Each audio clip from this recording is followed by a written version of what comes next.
Bismillahirrahmanirrahim.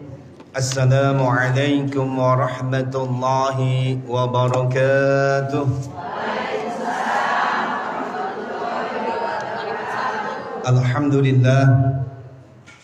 Alhamdulillahilladzi bi ni'matihi tatimmus shalihat. Wassalatu wassalamu ala sayyidis sadat wa ala alihi wa ashabihi ahlul fadaili wal karamat. Asyhadu an la ilaha illallah wahdahu la syarika lah wa asyhadu anna Muhammadan abduhu wa rasuluhu la nabiyya ba'da.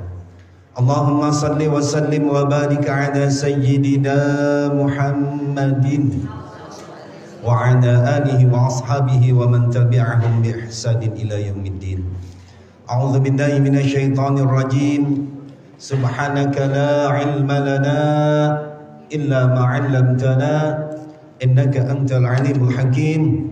Rabbi shrah li sadri wa yassir li amri wahlul 'uqdatam min lisani yafqahu qawli. Shadaqallahul azim.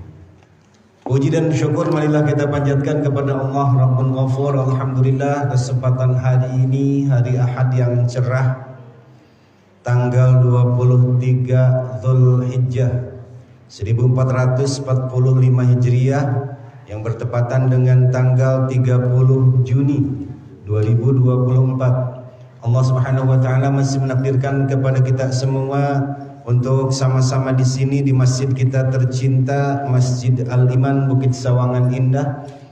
Oleh karena itu mudah-mudahan langkah ibu, pengorbanan ibu, perjuangan semuanya untuk sampai di sini Allah Subhanahu wa taala catatkan sebagai catatan amal kebajikan.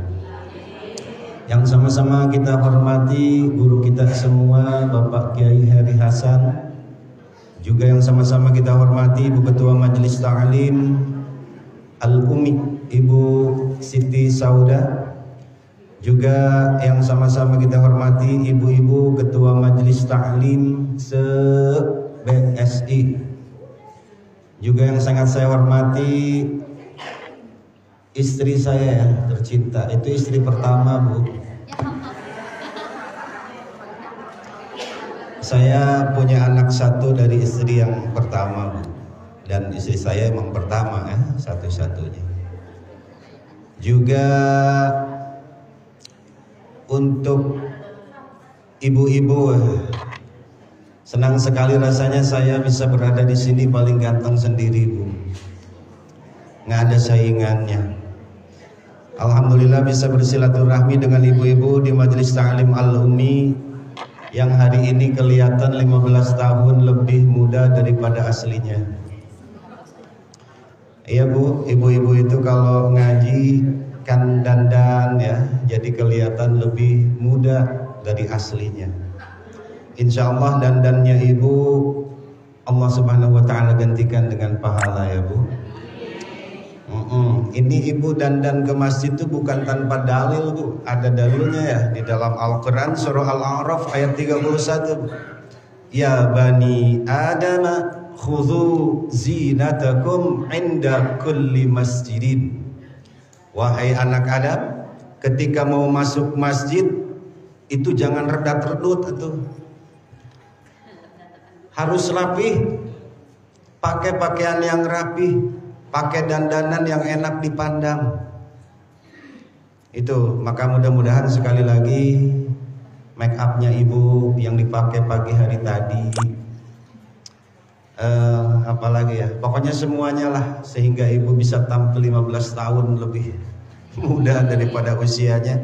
Semoga itu semua Allah Subhanahu wa taala jadikan sebagai catatan amal kebajikan gitu ya Bu. Juga yang lupa niat i'tikaf, saya juga tahu ibu lupa niat i'tikaf, sok ikuti sia'a. Bismillahirrahmanirrahim. Nawaitul i'tikafa fi hadzal masjidi sunnatan lillahi ta'ala. Ucapkan di dalam hati, niat saya i'tikaf di dalam masjid ini sunnah karena Allah Ta'ala. Ibu bertanya berapa lama sih minimal diam di masjid dihitung i'tikaf? minimalnya seukuran ruku ditambah sedikit. Subhana rabbiyal a'la azim, subhana rabbiyal azimi wa bihamdihi, subhana rabbiyal azimi wa bihamdihi, subhana rabbiyal azimi wa bihamdihi. Tambahin sedikit, nggak sampai 1 menit. Jadi kalau ibu masuk ke masjid kurang dari 1 menit pun itu sudah dianggap i'tikaf, asal pakai niat. Karena innamal a'malu binniyat. Jadinya sebuah amal itu oleh karena ada niat. Maka kata para ulama, niat itu apa sih? An-niyatu qasdu syai'in muqtarinan bi fi'lihi wa mahalluha al-qalbu. Tempat niat tuh di sini, Bu. Di dalam hati. Yang ibu ucapkan tadi pertama, nawaitul i'tikafa fi hadal masjid, itu bukan niat, Bu. Ibu nggak ucapin juga nggak apa-apa. Niatnya mah yang mana? Di sini nih tadi, yang saya suruh ucapkan di dalam hati. Nah itu niatnya, Bu. Maka kalau nggak hafal niat pakai bahasa Arabnya, udah aja niat pakai bahasa kita di hati. Niat saya i'tikaf di dalam masjid ini sunnah karena Allah Ta'ala, gitu ya. Baik ibu-ibu jamaah Majelis Ta'lim Al-Ummi yang insya Allah dimuliakan Allah Subhanahu Wa Ta'ala. Kurang lebih 1 pekan lagi, Bu, kita itu akan meninggalkan bulan Dzulhijjah. Kita akan masuk kepada tahun baru Islam 1446 Hijriah. Pemerintah menurut keputusan SKB ya, surat keputusan bersama 3 menteri menetapkan tanggal 1 Muharram itu hari Ahad, tanggal 7 Juli kalau tidak berubah ya, enggak kayaknya gitu ya. Oleh karena itu ya mungkin materi kajian kita pada kesempatan siang hari ini enggak jauh-jauh tentang Muharram. Jadi Muharram itu termasuk bulan yang Allah muliakan. Bulan yang Allah muliakan itu ada berapa, Bu? 4. Wah, pinter-pinter ibu ya. Tahu dari mana 4, Bu? Ya, itu ada di surah At-Taubah. Inna iddatash syuhuri 'indallah 12 syahran fi kitabillah. Sesungguhnya hitungan bulan di sisi Allah itu 12. Kapan itu bulan diciptakannya? Yauma khalaqas samawati wal ard. Berbarengan ketika Allah menciptakan langit dan bumi. Lalu minha arba'atun hurum. 4 bulan yang Allah muliakan. Di dalam Al-Quran tidak disebutkan, tapi di dalam hadis disebutkan salasatun mutawaliyatun, 3 berturut-turut. Mana yang berturut-turut? Dzulqa'dah, Dzulhijjah, Muharram. Wa wahidun fardun, 1 misah, yaitu bulan Rajab. Lalu ada apa sih bulan yang Allah muliakan ini? Di dalam tafsir Ibnu Katsir disebutkan bahwa ketika seseorang berbuat baik itu dilipat gandakan pahalanya. Tapi ingat, fala tadzlimu fihinna anfusahum. Dalam lanjutan ayat tadi surah At-Taubah, maka berbuat buruk pun, berbuat dosa pun pada 4 bulan yang Allah muliakan itu dosanya dilipat gandakan. Gitu, Bu. Maka kita diberikan kabar gembira pun juga ada kabar buruknya ya, Bu. Maka jangan berbuat dosa pada bulan-bulan yang Allah muliakan. Adalah seorang muslim yang thiqah, seorang muslim yang kuat agamanya apabila dia hafal terhadap bulan-bulan hijriah, Bu. Ibu-ibu di Singapura mah, Bu, nggak pada hafal itu bulan hijriah. Di BSI mah apalagi ya. Coba, Bu, bulan pertama bulan Haram, terus Safar, terus Rabiul, terus Rabiul Akhir, terus betul?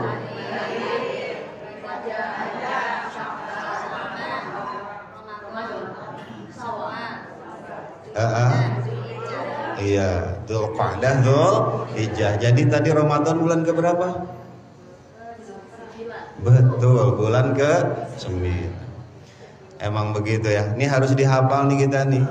Karena kegiatan-kegiatan agama Islam itu memang didasarkan pada bulan Hijriah. Ada 3 negara Bu yang konsen terhadap bulan tuh, yang selalu mikirin bulan aja. Amerika tuh mikirin bulan. India, Cina, mereka memikirkan bagaimana dia bisa hidup di bulan ya Bu. Bu, Amerika mikirinnya bagaimana agar mereka bisa hidup di bulan. Tapi orang Indonesia mah mikirin bagaimana bisa hidup dari bulan ke bulan ya Bu ya. Gitu nggak Bu? Nah baik ibu-ibu jamaah yang insya Allah dimuliakan Allah Subhanahu Wa Taala. Ini bulan Muharram Bu. Di dalam Al-Quran surah Ali Imran ayat 140 kalau ibu bawa Al-Quran. Watilkal ayyamu nudawiluha bainan nas. Bahwa keuntungan, kerugian itu sudah digilir-gilir antara manusia. Jadi manusia itu enggak untung terus, enggak rugi terus. Jadi telah digilir-gilir oleh Allah Subhanahu wa taala. Nah kemudian Imam Al-Ghazali bersandar pada ayat tadi di dalam kitabnya Mukasyafatul Qulub. Beliau menafsirkan bahwa ternyata Allah banyak menggilir-gilirkan keuntungan dan kerugian itu pada bulan Muharram. Jadi pada bulan Muharram berdasarkan sejarah yang ada itu banyak terjadi kebahagiaan, ada juga kepedihan. Ada juga kesedihan. Di antaranya terjadi apa bulan Muharram? Adalah Nabi Adam alaihi salam diturunkan ke bumi. Itu terjadi bulan Muharram. Dunia, langit, arasy itu diciptakan pada bulan Muharram. Kemudian hujan pertama kata Imam Al-Ghazali itu turun pada bulan Muharram. Lalu anak cucu Adam itu yang menjadi nabi dan rasul itu ada 124.000. 25 yang menjadi nabi dan rasul. Dimulai dari Nabi Nuh. Nabi Nuh lahir pun juga pada bulan Muharram. Banjir besar kepada Nabi Nuh itu terjadi bulan Muharram. Lalu surutnya air pada umat Nabi Nuh sampai kapalnya mendarat di Bukit Judi yang tertulis di dalam Al-Quran itu terjadi bulan Muharram. Bukit Judi itu kalau sekarang Bukit Arara adanya di Turki. Lalu Nabi Ibrahim alaihi salam lahir itu pun juga pada bulan Muharram. Nabi Ibrahim dibakar oleh Raja Namrud itu bulan Muharram. Lalu Nabi Ibrahim selamat dari api bulan Muharram. Ketika Nabi Ibrahim sedang dibakar, Nabi Ibrahim berdoa kepada Allah. Apa doa Nabi Ibrahim ibu-ibu? Betul, hasbiyallah. Kalau sendiri ibu hasbiyallah. Kalau rame-rame hasbunallah. Hasbiyallahu wa ni'mal wakil. Nah, itu doa Nabi Ibrahim buat ibu-ibu yang hatinya suka panasan Bu ya. Sering-sering baca itu Bu. Ibu-ibu Singapura mau panasan Bu, jadi kudu sering baca itu tuh. Hasbiyallahu wa ni'mal wakil, ni'mal maula wa ni'man nasir. Kata para ulama kalau ibu-ibu masak kena api itu Bu, ibu baca kalimat yang ada di dalam Al-Quran. Kuni bardan wasalaman ala Ibrahim. Itu Bu, biar ibu kalau lagi goreng ikan kan metel gitu ya Bu ya. Gitu Bu. Kuni ya naru kuni bardan wasalaman ala Ibrahim. Ya naru wahai api, kuni jadilah engkau bardan adem. Gitu Bu. Lalu kemudian sembuhnya Nabi Ayyub dari penyakit itu bulan Muharram. Penyakit Nabi Ayyub apa? Korengan. Gatal Bu, penyakit gatal. Apa doa Nabi Ayyub alaihi salam? Ayo siapa yang hafal? Anni. Wah, Bunda Rahma ya, Rahmawati paling kecil. Anni masaniyadur wa anta arhamur. Jadi itu buat perempuan yang gatel ya Bu, sering-sering baca itu ya. Maaf, gatel-gatel maksudnya. Kalau ibu-ibu BSI itu kata Teteh emang penyakitnya di kaki udah nggak lain deh. Gatel kakinya ya, pengen jalan mulu. Lalu Nabi Musa lahir itu bulan Muharram. Selamatnya Nabi Musa dari kejaran pasukan Fir'aun, kemudian tenggelam pasukan Fir'aun beserta Fir'aunnya di Laut Merah itu bulan Muharram. Apa doa Nabi Musa, Bu? Bukan yang itu, Bu. Itu ketika betul, ini ketika apa namanya? Kan Nabi Musa alaihissalam itu dikejar sama pasukan Fir'aun, Bu. Ke depan udah nggak bisa lari, ada lautan, ke kanan dan ke kiri udah dikepung pasukan, maka sudah dalam keadaan terjepit.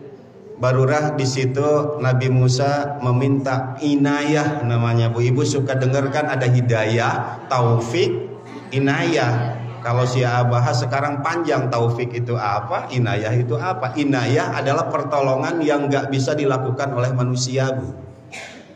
Nah kalau pertolongan yang bisa dilakukan sama manusia, misalkan teh ambilin air, kita masih bisa minta sama manusia.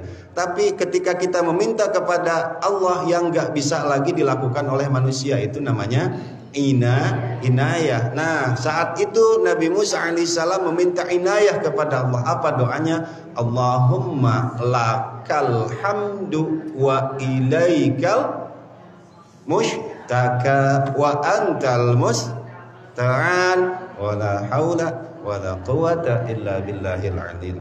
Itu kalau lagi kepepet ibu baca doa itu, namanya inayah. Itu Nabi Musa. Kemudian tenggelamnya ya tadi ya pasukan Fir'aun. Lalu dikeluarkannya Nabi Yunus alaihissalam dari perut ikan Nun. Wazan Nun. Itu bulan Muharram. Apa doa Nabi Yunus? Allah ilaha illa anta. Itu Bu doa Nabi Yunus. Jadi Bu kalau disekep tuh Bu ya, di kamar disekep tuh baca doa itu. Para nabi Bu ketika berdoa, beliau itu jarang mengucapkan apa yang beliau minta. Coba tadi Nabi Yunus kan ingin dikeluarkan dari perut ikan. Apakah dari arti doa tadi minta dikeluarkan dari perut ikan? Allah ilaha illa anta subhanaka inni kuntu minadh dhalimin. Nggak ada hubungannya sama ikan, Bu. Coba kalau ibu misalnya disekep nih ya sama penculik, ditaruh di ruangan yang gelap, kira-kira apa yang ibu minta pertama kepada Allah? Minta dikeluarkan ya Bu ya. Para nabi nggak gitu Bu. Para nabi lebih mengedepankan memohon ampun kepada Allah Bu. Alla ilaha illa anta, tiada Tuhan selain Engkau. Subhanaka inni kuntu minadh dhalimin. Sesungguhnya aku yang berdosa. Doa Nabi Adam apa Bu? Rabbana zalamna anfusana. Tuh.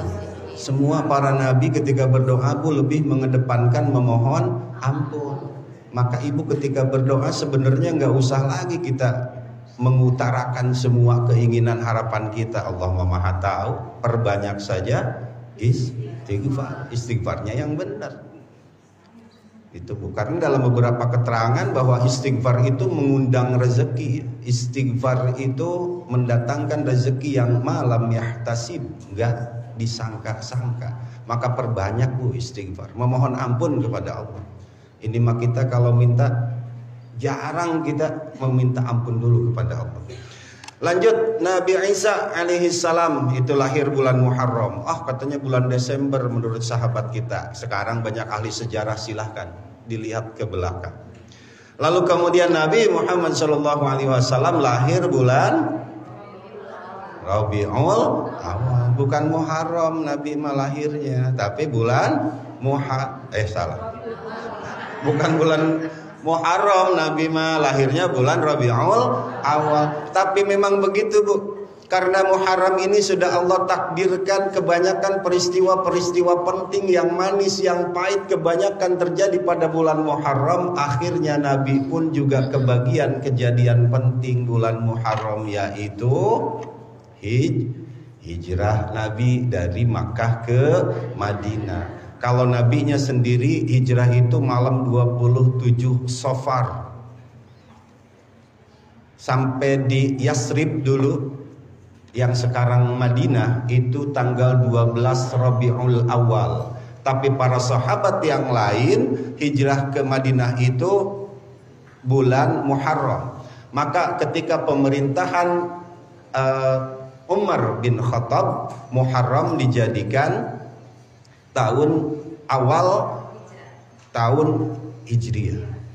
Jadi oleh karena itu bulan Muharram itu Bu adalah bulan hijrah, bulan penuh semangat untuk berhijrah. Nah sekarang kita harus hijrahnya kemana? Emang harus pindah gitu dari BSI? Enggak Bu, di Singapura.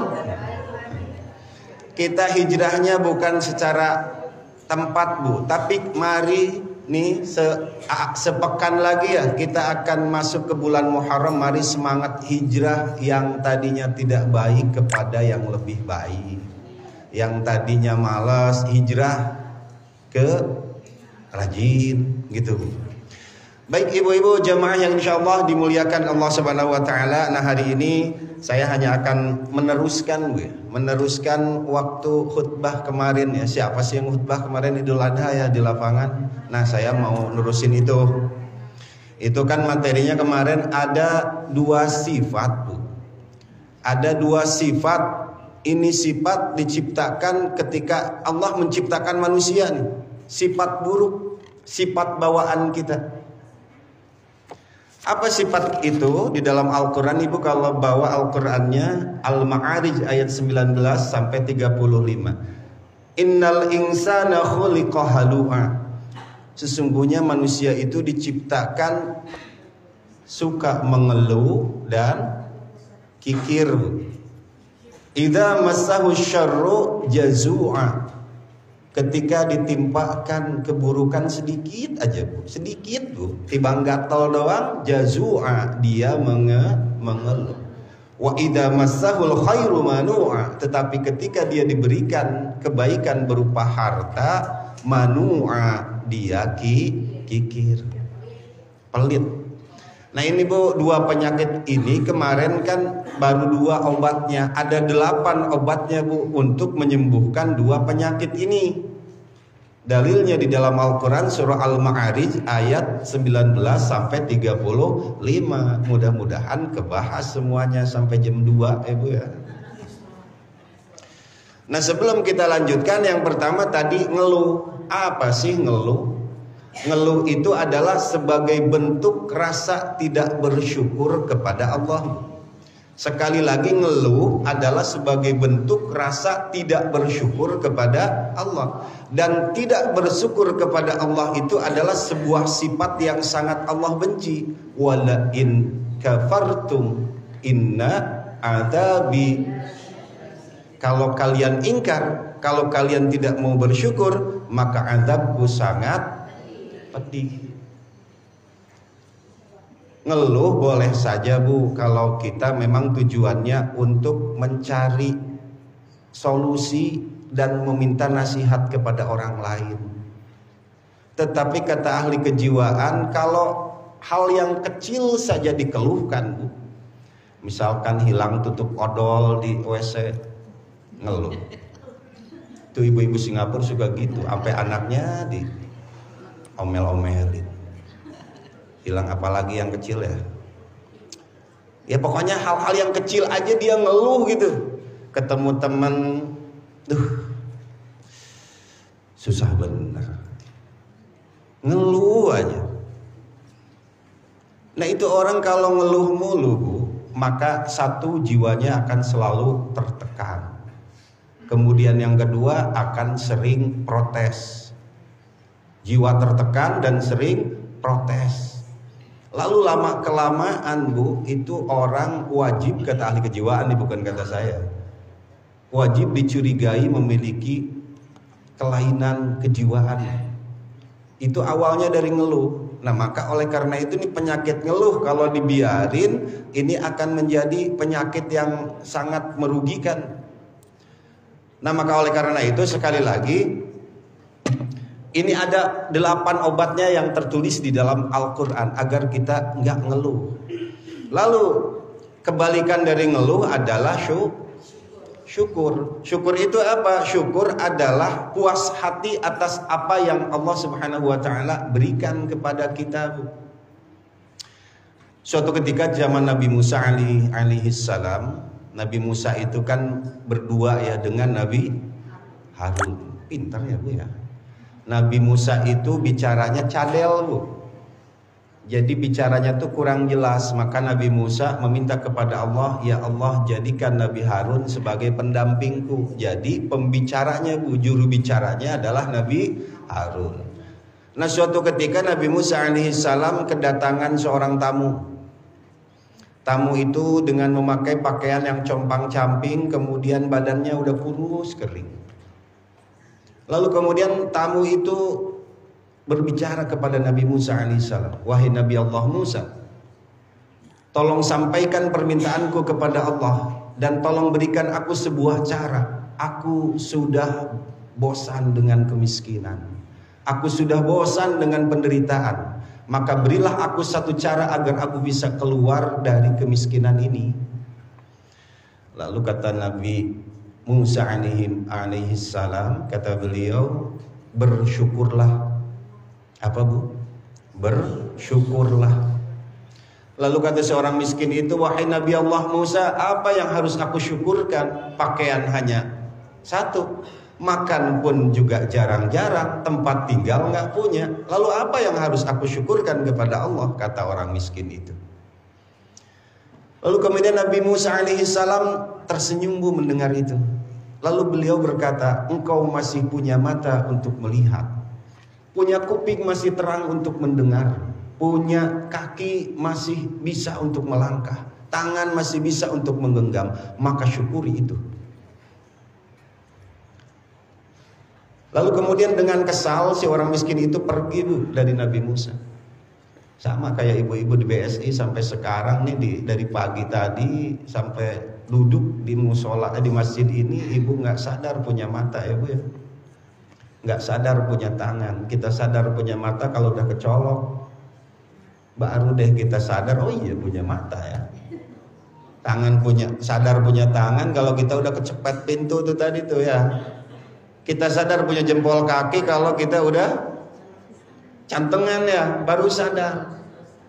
Kita sadar punya gigi kalau udah sakit gigi. Maka boleh jadi Bu, sakit gigi itu adalah teguran dari Allah, kamu gak mau bersyukur. Boleh jadi kita tadi kesandung jempol kaki kita sampai berdarah-darah, itu tuh teguran buat kita Bu. Boleh jadi kita kepirupunan teh apa ya bahasa sininya, kelilipan. Boleh jadi itu teguran. Gitu Bu, tadi seorang miskin itu setelah mengeluh kepada Nabi Musa, dia lantas pulang. Kata dia sambil kuku lutus Bu, menggerutu. Pokoknya saya nggak mau bersyukur kecuali ntar kalau udah kaya baru mau syukur. Gitu kata seorang miskin. Lalu kemudian di lain hari datanglah seorang yang kaya Bu, pakaiannya tuh bagus, gemuk. Lalu kemudian datang kepada Nabi Musa, wahai Nabi Allah Musa alaihissalam, aku bosan dengan kekayaan. Ternyata kekayaan tidak serta-merta membuat aku bahagia. Maka mohonkan kepada Allah, aku ingin dijadikan orang yang biasa-biasa saja. Ada ya Bu ya, orang kaya minta miskin. Ada nggak Bu di sini Bu? Yang ada mah kebalikannya ya, yang benghar ya. Nah lalu Nabi Musa nanya, kenapa? Orang mah yang dari miskin pengen kaya, ini yang dari kaya pengen miskin, pengen biasa-biasa aja. Kenapa? Kata dia nggak betah, Bu. Beli mobil baru, ada kucing lompat, lagi lelap tidur, bangun. Padahal mah kucing lompat ya. Punya perusahaan yang baru, mikirin nih siapa yang ngurusin, tuh bagaimana ntar kalau ada yang korupsi, wah bla bla bla, pikiran pusing.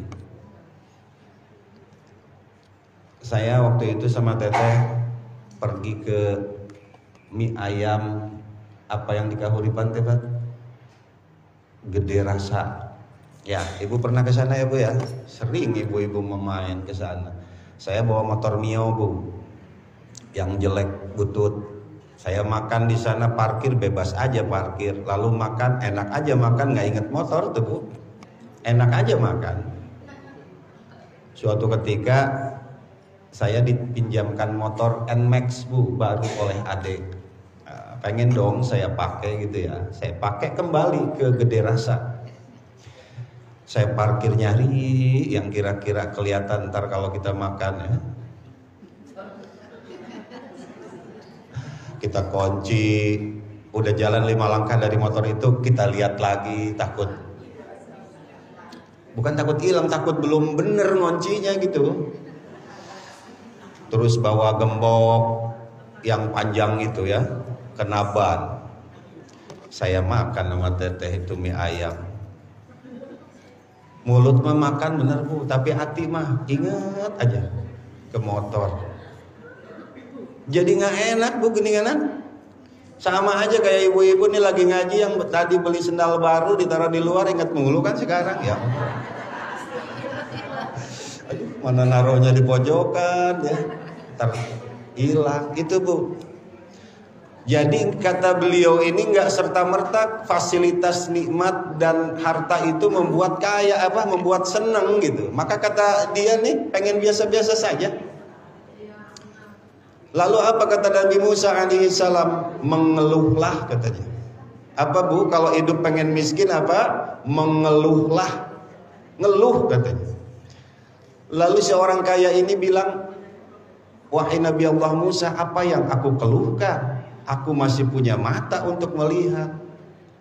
Apalagi kalau ngelihat ibu-ibu pengajian alumni ya, kepengen mah yang muda-muda di depan gitu, biar nggak saruk-saruk ini teh.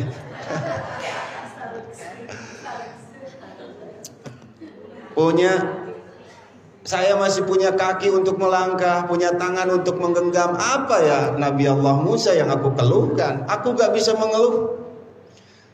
Lalu pulanglah itu yang kaya tadi, Bu. Lama berselang nih, Bu. Si kaya itu makin kaya, Bu. Dan si miskin yang tadi bajunya compang-camping makin miskin, malah gak pakai baju.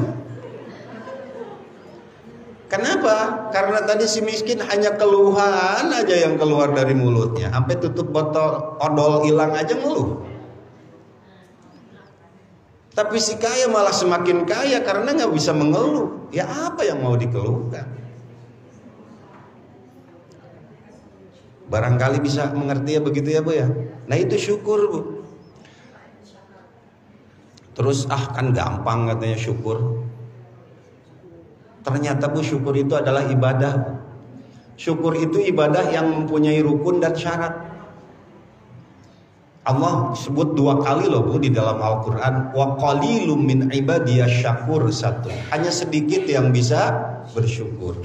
Lalu di surah Waqiah kan qalilum ma tashkurun. Ya, hanya sedikit, Bu, yang bisa bersyukur. Berarti kita selama ini nggak bisa bersyukur, Bu. Barangkali mungkin syarat dan rukunnya kurang. Maka bersyukur ada rukunnya, Bu. Berapa rukunnya? Gini nih rukunnya berapa, Bu? Rukun syukur berapa? 3 rukun syukur. Nih, Bu, mudah-mudahan kita bisa bersyukur ya. Yang pertama adalah i'tiraf. I'tiraf itu asal kalimatnya dari arafa ya'rafu urfan. I'tiraf adalah mengakui, menyadari bahwa semua yang kita dapatkan, semua yang datang kepada diri kita itu adalah datang dari Allah. Yang ngasih ama kita, sama suami kita itu masih sebagai perantara. Itu tuh Bu, ketika kita mendapatkan nikmat, contoh ibu misalnya diberikan sama suami kita, akan kita tahu mau diberikan kan. Nah lalu hati kita aja udah, hati kita langsung ingat kepada Allah. Ya Allah, alhamdulillah ini dari Engkau melalui suami kita. Itu i'tiraf Bu. Yang kedua, rukun syukur adalah bil lisan. Ini dengan lisan kita. Apa yang harus kita ucapkan? Boleh alhamdulillahirabbil alamin. Boleh juga ibu ngambil dari surah An-Nasr, idza jaa nasrullahi wal fath. Ketika keterbukaan dan jalan keluar datang kepada kita, maka apa yang harus kita lakukan? Fasabbih, bertasbih, bihamdi rabbika, dan memuji Allah, wastaghfir. Jadi subhanallah wa bihamdihi subhanallahil azim, astaghfirullah. Tubuh tadi yang pertama ketika kita diberikan oleh suami langsung ingat ke Allah, ya Allah ini dari Engkau melalui suami. Lalu yang kedua, ucapkan alhamdulillah, itu kepada Allah. Lalu yang ketiga, man lam yashkurin nas lam yashkurillah. Siapa orang yang gak bisa berterima kasih kepada manusia, dijamin gak bakal bisa berterima kasih kepada Allah. Jadi gimana ada tadi? Alhamdulillah, lalu terima kasih ayah, terima kasih ayang, gitu ya. Mesra banget nyebut ayang. Pas saya tanya, mesra banget kamu nyebut ayang, lupa namanya. Saking lama. Tubuh satu tadi i'tiraf, kedua lisan. Alhamdulillah, kemudian berterima kasih kepada yang memberikan. Karena dalilnya tadi man lam yashkurin nas lam yashkurillah. Orang yang gak bisa berterima kasih kepada manusia gak bakalan bisa berterima kasih kepada Allah. Ibu dilaksanakan gak rukun syukurnya, urutannya nih? Kalau ibu diberikan sama suami, kayaknya dua-duanya enggak deh Bu. Ya, kalau diberikan oleh suami ingat kepada Allahnya enggak. Tadi i'tiraf, terima kasihnya pun juga enggak. Ibu-ibu Singapura itu mah Bu, pindahan dari BSI. Yang ketiga, bil arkan, dengan anggota badan, dengan kelakuan kita. Ibu boleh pilih, kalau berikan 30.000, nggak gede Bu, 2% setengah berapa dari 100.000 berapa ya? 2.500. Ibu kalau diberikan uang oleh suami 100.000, ibu langsung keluarkan 2.000. Enggak 2.500 ya Bu, bener ya? Iya, mampirlah ke masjid 2.500 tuh Bu. Ibu sebagai wujud syukur Bu, bil arkan. Atau sayang uang mah nggak ada lagi, ibu sholat 2 rakaat Bu. Sholat 2 rakaatnya mau di pagi hari, sholat duha boleh, sholat mutlak boleh. Yang penting ada yang ibu lakukan oleh badan kita sebagai bentuk syukur kepada Allah Subhanahu wa Ta'ala. Gitu Bu. Jadi satu tadi i'tiraf, mengakui, menyadari. Ini jangan dibalik-balik ya Bu ya urutannya. I'tiraf, mengakui dulu. Yang kedua, bil lisan. Lalu ucapkan terima kasih kepada yang memberikan. Lalu yang ketiga nih Bu nih, bil arkan, dengan tingkah laku dan kelakuan. Maka alhamdulillah kita mah hidup di daerah Jawa ya, bil khusus di BSI, bentar-bentar selamatan ya, bentar-bentar syukuran. Itu tuh syukuran kayak selamatan, akikah, itu tuh bentuk syukur bil arkan. Jangan sampai kebalik-balik ya Bu ya. Satu kepada Allah dulu, sadari di sini aja Bu, nggak usah diucapkan, di dalam hati sadari, ya Allah ini adalah dari Allah. Misalnya contoh, atau ibu makan harus dicontohin mulu. Nanti saya pulang misalnya dikasih bungkusan oleh ibu ketua, misalnya, biasanya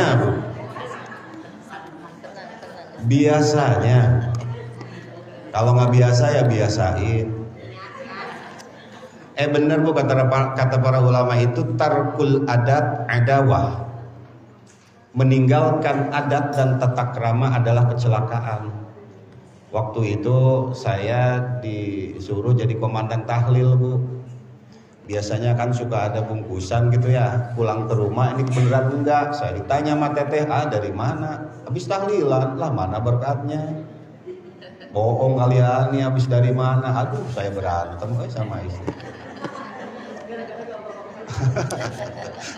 bohong. Nggak, maksudnya ketika kita dibesar nanti gitu ya diberikan, ingat ya Allah, ini dari Allah nih melalui ibu ketua Al-Umi itu tuh, lalu saya ucapkan alhamdulillah, terima kasih ibu, tuh udah 2 ya rukun syukurnya. Lalu ntar saya sampai ke rumah, saya buka, oh ada ini ada itu, lalu undanglah teman-teman misalkan dikasih gitu Bu. Nah maka alhamdulillah saya mah kulkas aja sampai nggak bisa ditutup Bu. Bukan saking banyak yang kulkasnya udah rusak.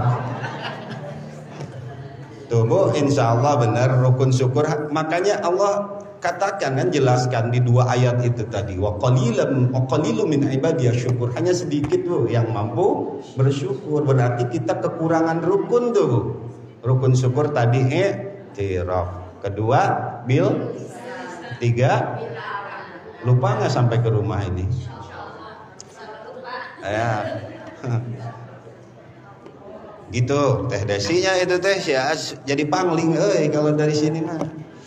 Lalu syarat syukur ada berapa? Ada berapa Bu? 3 ya. Ada 3. 1, syukur di awal. 2, syukur di tengah. 3, syukur di. Kalau syukur di awal mah orang Singapura mah bisaan Bu, pasti bisa. Punya motor baru, sampai numpeng disawet ya. Motor yang lama ditinggalin ya. Kalau motor Bu, motor kendaraan mobil, kita punya motor atau mobil lama, terus beli yang baru, yang sering dipakai, yang baru yang lama Bu. Yang lama ya, bener, yang lama, karena kalau yang baru mah kan lagi musim hujan, pakai dikit sayang, becek Bu, kotor. Yang lama aja yang dipakai Teh Jumaroh ya, mau ke pasar gabrus aja ya. Gitu. Maka yang baru mah kebanyakan diparkir di rumah. Bener, mobil Pajero, Fortuner yang baru-baru mah kebanyakan nongkrong Bu parkir. Cuma bedanya nggak tahu kalau istri baru sama istri lama sering mana dipakainya gitu. Pengalaman ya Ibu ya. Lah kok bisa jawab yang baru? Jadi ke situ. Tadi di awal ya, syukur di awal orang pasti bisa. Tadi punya motor, bahkan orangnya belum mandi, motornya udah dimandiin duluan ya. Gitu ibu-ibu Singapura mah Bu.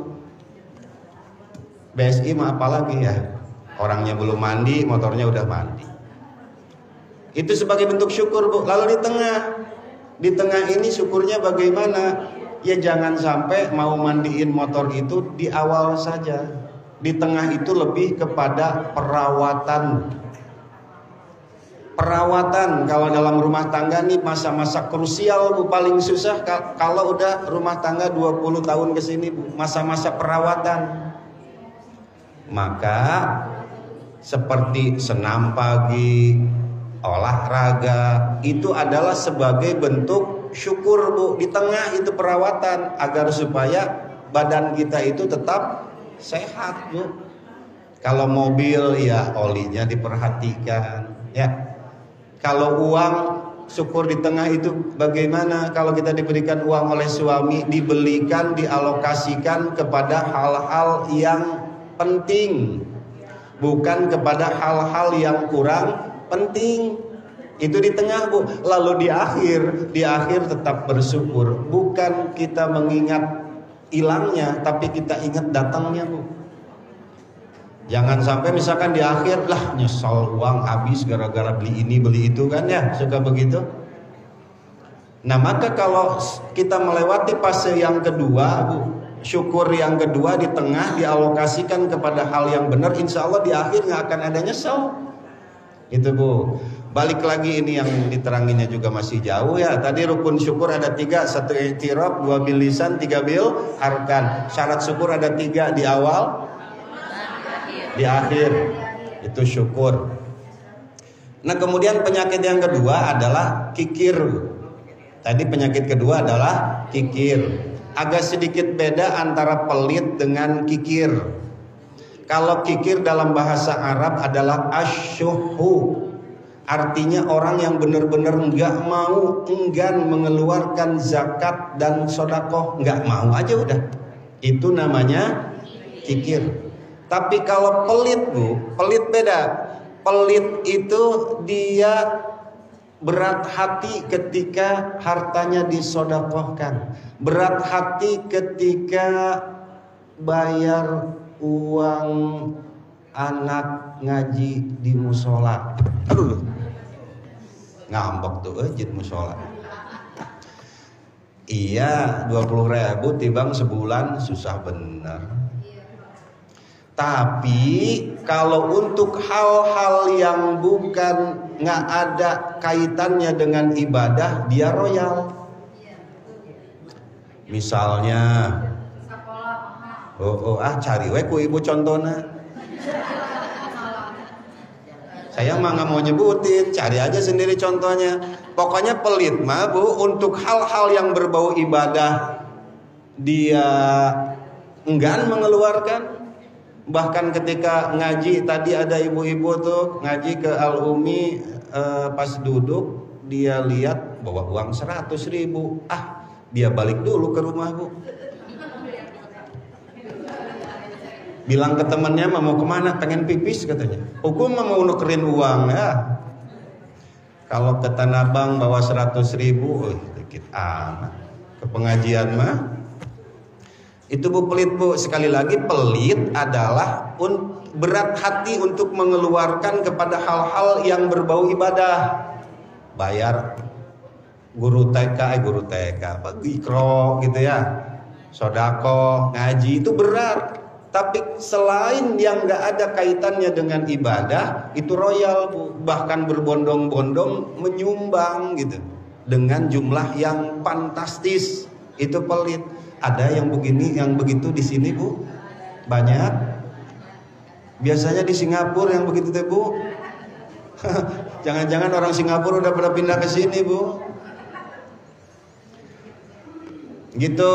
Nah, lalu bahaya dari pelit itu Allah Subhanahu wa taala jelaskan di dalam Al-Qur'an, sayutawwaquna ma bakhilu bihi yaumal qiyamah. Kelak di akhirat Bu akan dikalungkan di lehernya apa yang dia bakhilkan dulu. Dia punya beras 1 ton, ntar dikalungin di leher. Dia punya ini itu dikalungin di leher. Itu bahaya dari penyakit pelit. Kalau penyakit pelit diantep Bu, diantep karep, dibiarin penyakit pelit, maka akan naik pangkat jadi kikir. Kalau udah kikir, aduh. Nah, lalu Ibu, Allah punya jaminan di dalam Al-Quran, di dalam 2 surah lagi Bu, nggak nanggung. Ketika Allah menjelaskan satu hal dalam 2 surah yang berbeda, berarti betapa penting.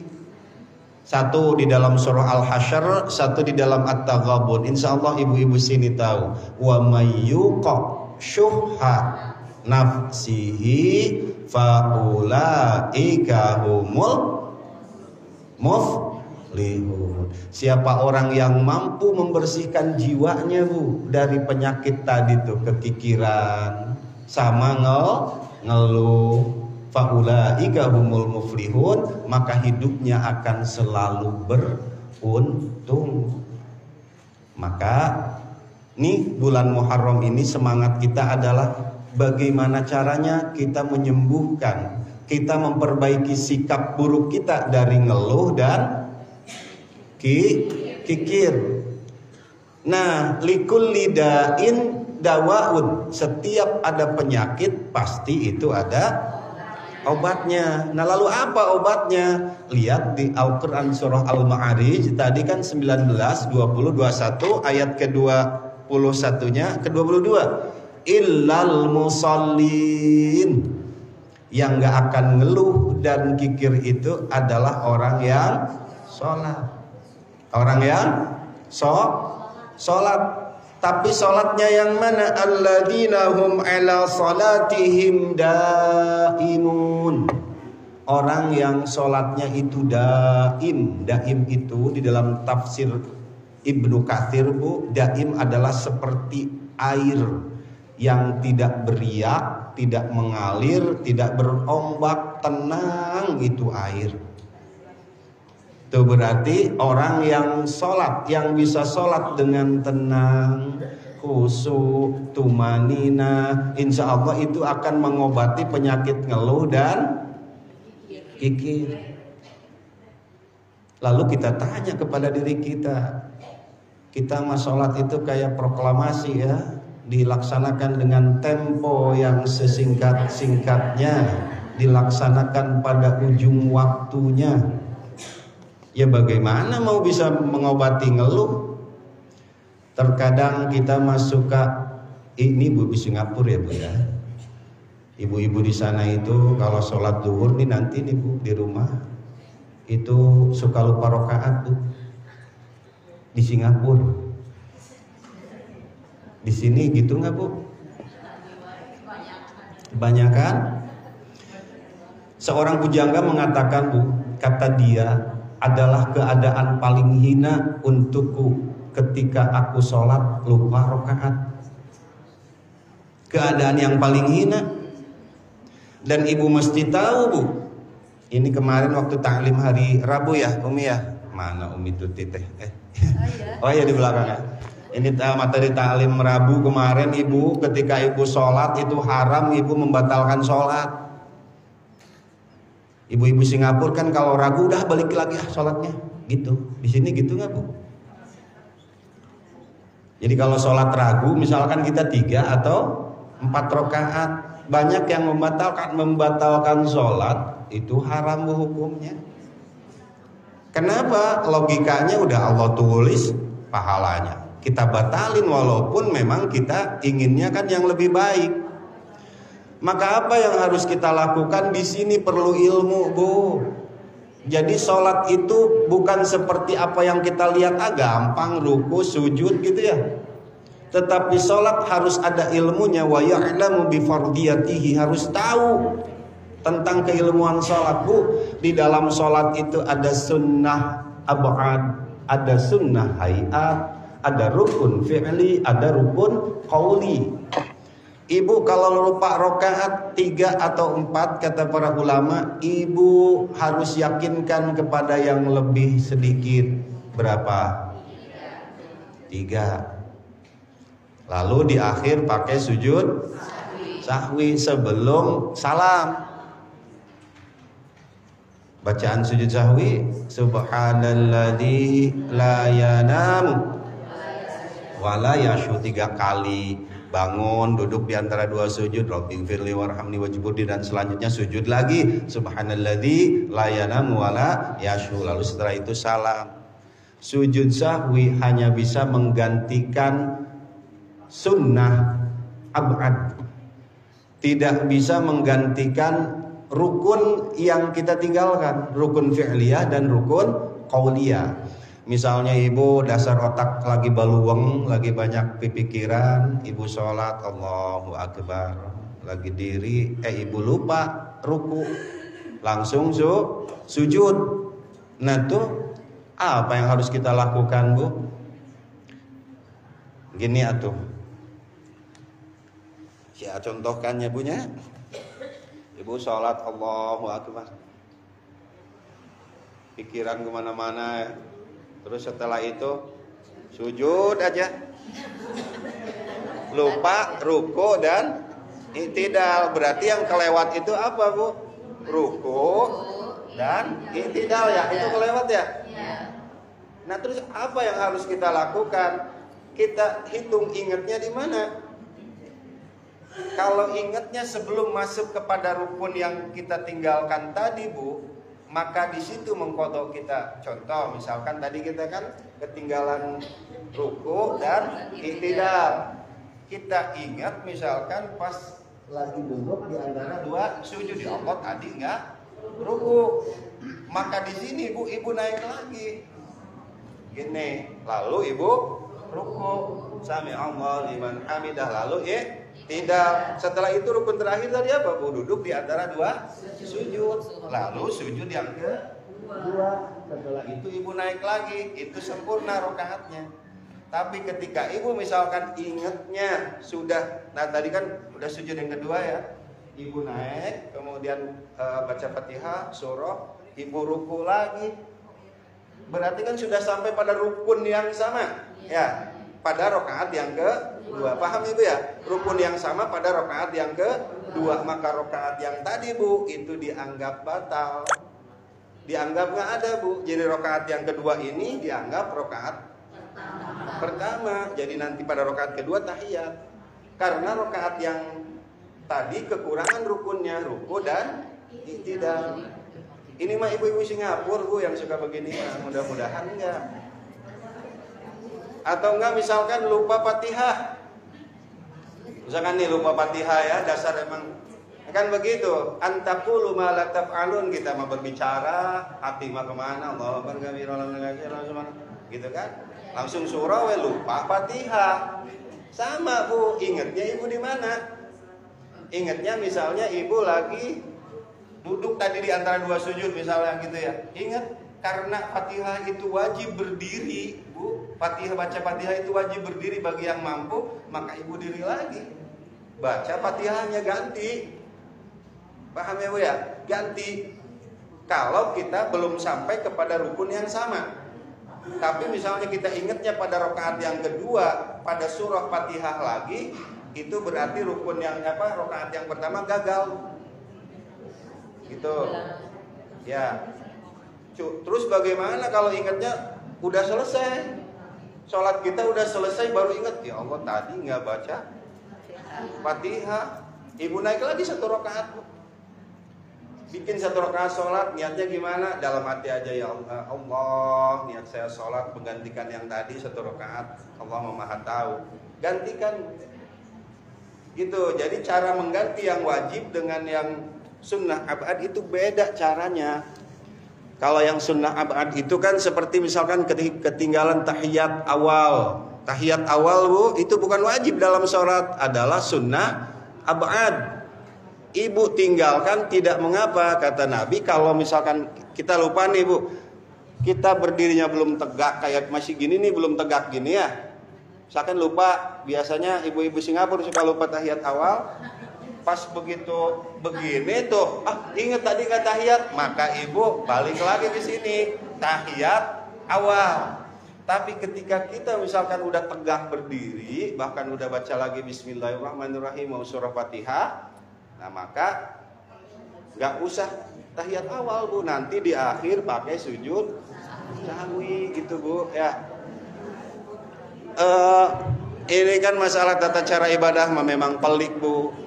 Mohon maaf, kita belajar bacaan sholat pun juga nggak belajar dari tulisannya. Kadang kita mah karena sering dengar aja dulu ya, baca Fatihah, ruku, sujud, anggota sujud ada berapa, kadang kita mah nggak tahu, cuman begitu aja. Nah maka oleh karena itu, yang hari, Bu, di bulan, aduh capek ya, turun naik ya Allah.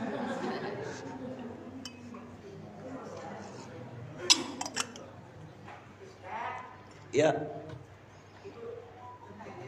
betul ya, Bu.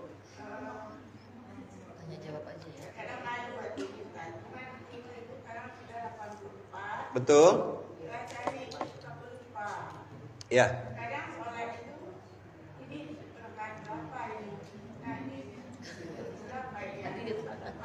Ya. Kalau kita lupa rakaat antara 3 dan 4, maka ibu ambil yang lebih sedikit, Bu. Yang lebih sedikit berarti 3. Kalau kita lupanya 4 atau 3. Kalau 2 atau 1, Bu. Gitu. Lebih kita Kenapa? Kenapa Ibu? Oh, Bu, kalau urusan diterima atau tidak itu mah urusan Allah ya. Yang jelas kita beribadah itu kan harus memakai ilmunya, gitu kan? Ibadatu jahilin kakirtosin tarahu bila kitabin. Ibadahnya orang yang bodoh, Bu, artinya ibadahnya nggak pakai ilmu. Kakirtosin bila kitabin, seperti kertas yang apabila dilihat nggak ada tulisannya. Kertasnya ada, hanya menggugurkan kewajiban. Contoh kertas kosong itu kayak misalkan di kertas kosong, Bu, kita bawa selembar kertas kosong, kita bawa ke bank, itu nggak bernilai apa-apa. Tapi kalau kita bawa kertas yang ada stempelnya, ada tulisannya menerangkan bahwa nama ini punya tanah sekian sekian, itu namanya apa, Bu? Sertifikat. Kita bawa ke bank, berharga nggak? Nah, itulah ibadah yang pakai ilmu. Ibu kelamaan ya, Bu ya, ini teh mau nerangin itu ini. Tapi nggak apa-apa. Ya udah, masuk ke sesi.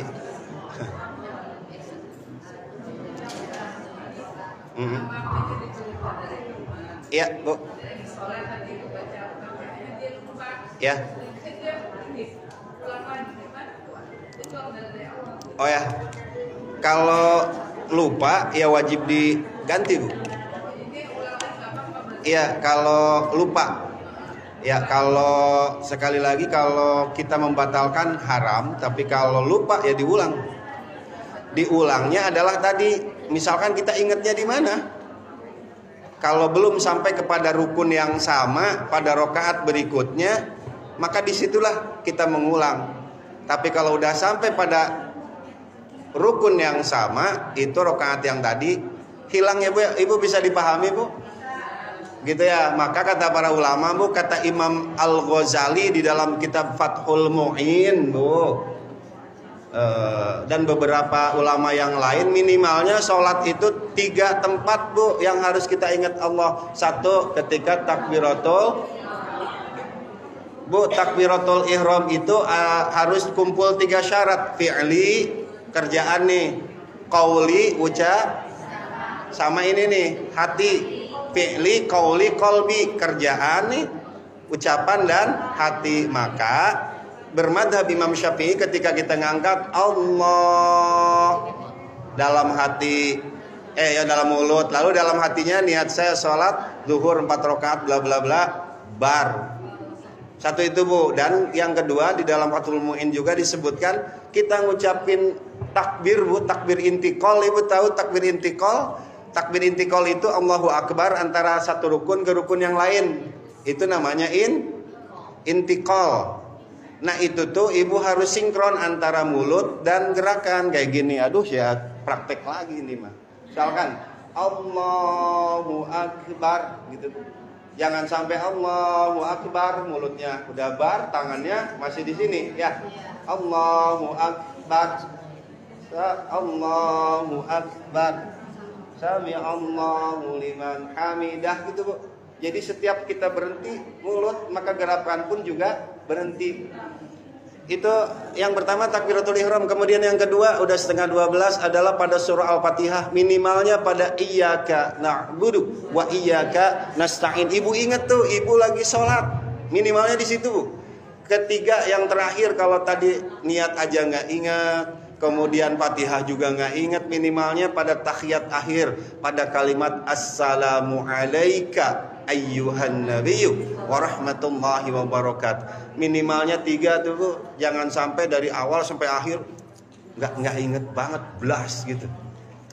Baik Ibu, jadi nggak jadi bahas ini ya. Ntar aja, mudah-mudahan diundang lagi sih ya.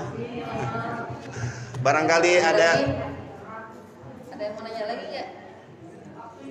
Waktunya. Jadi nanti langsung doa ya. Oh ya, siap. Baik ibu-ibu, mohon maaf ya, mungkin sia kelamaan. Emang sia rata-rata suka ngapalin disuruh ngaji itu suka kelamaan. Ya ama kalau ngaji mohon maaf ya. Mudah-mudahan apa yang saya bicarakan itu bermanfaat. Tentang lamanya ibu duduk mudah-mudahan jadi amal ibadah. Tapi memang si ama udah begitu aja sama majelis taklim, nggak pernah diundang karena kelamaan kata kalau ngaji. Biarin aja, biarin lama juga si apunya kok taklim sendiri. Ayo kita berdoa. Allahumma salli wa sallim ala sayyidina wa habibina wa syafi'ina wa karimina wa maulana Muhammad sallim wa radiyallahu ta'ala an kulli sahabati rasulillahi ajma'in. A'udzu billahi minasyaitonir rajim. Bismillahirrahmanirrahim. Allahumma ja'al hadza jam'ana jam'an marhuma. Ya Allah, jadikanlah pertemuan kami pada siang hari ini pertemuan yang Kau berikan rahmat dan juga keberkahan. Wa tafarruqana min ba'dihi tafarruqan ma'suma. Ya Allah, jadikanlah perpisahan kami nanti perpisahan yang lepas bersih dari salah dan pula dosa. Allahumma la tada' lana dzanban illa ghafartah. Ya Allah, jangan Engkau timpakan, jangan Engkau biarkan dosa kepada kami kecuali Engkau mau mengampuninya. Wala hamman illa farajtah. Ya Allah, kami jangan diberikan bingung dan susah kecuali Engkau berikan jalan keluarnya. Wala hajatan hiya lakaridon illa qadaitaha. Ya Allah, kami jangan diberikan kebutuhan kecuali Engkau memenuhi dan meridhoi kebutuhan kami tersebut. Ya Arhamar Rahimin. Rabbana atina fid dunya hasanah wa fil akhirati حسنة وقنا عذاب النار وسلام على المرسلين والحمد لله رب العالمين نسألك الإجابة. الفاتحة. أعوذ بالله من الشيطان الرجيم. بسم الله الرحمن الرحيم. الحمد لله رب العالمين الرحمن الرحيم مالك يوم الدين إياك نعبد وإياك نستعين اهدنا الصراط المستقيم صراط الذين أنعمت عليهم غير المغضوب عليهم ولا الضالين رب اغفر لنا آمين. Sama-sama kita baca kafaratul majlis. Bismillahirrahmanirrahim. Subhanaka Allahumma wa bihamdika asyhadu an la ilaha illa anta astaghfiruka wa atubu ilaik. Wal afwa minkum hadanallahu wa iyyakum ajma'in. Assalamualaikum warahmatullahi wabarakatuh. Terima kasih jazakumullah khairan kepada Ustaz dan Abdul Karim yang telah menyampaikan tausiah dan doanya. Semoga Allah senantiasa memberikan beliau kesehatan panjang umur, keluarga dan kasih sayang Allah Subhanahu wa taala. Mudah-mudahan ilmu yang kita dapat bermanfaat untuk kita juga untuk keluarga kita yang dia disampaikan. Ibu-ibu yang dimuliakan Allah Subhanahu wa taala, selesailah sudah acara taklim kita pada pagi hari ini. Mudah-mudahan Allah senantiasa itu dengan diri kita di majelis ini. Sebelum ditutup dan beranjak ya Bu ya,